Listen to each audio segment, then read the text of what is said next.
Yeah, I'm hanging out on my out in my backyard again. Oh, the camera flying. It's been rather windy today. Hey, I've got the Mamoot from Logboat Brewing.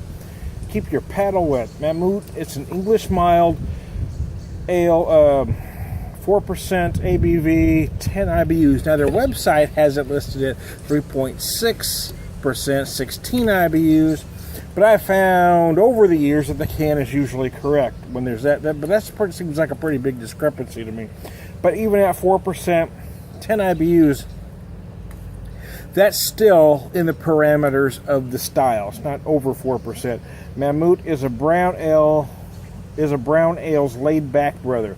A perfect breakfast beer. Well, I haven't tried it for breakfast, but I ain't against it neither.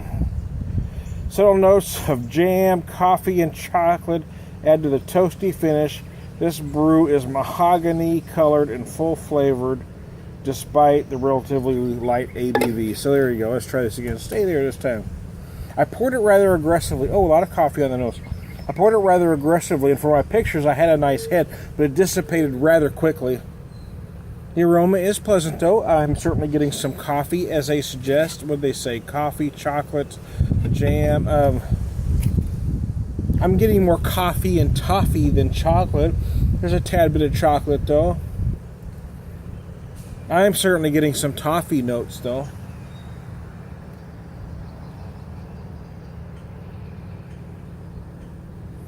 Yeah, it is nice. It is rather flavorful.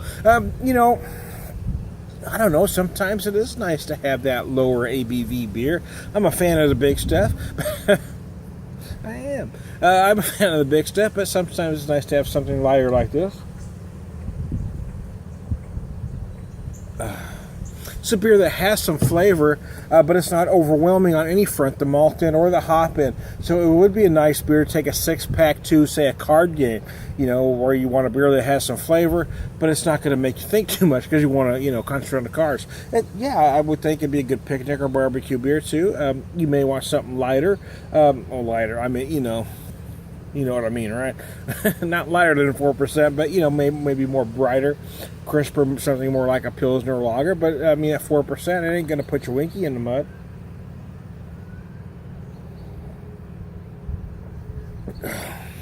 I'm not a huge fan of the English mild style. I'm really not. But this one is certainly likable.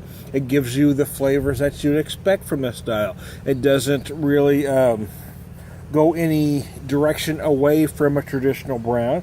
It's certainly an American craft version of, but I think it stays pretty close to tradition.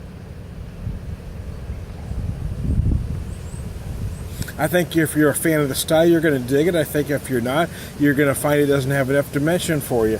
But it certainly is likable, and it's worth trying one time. So I'm Tony the Beer Whisperer, and I'll talk to you later.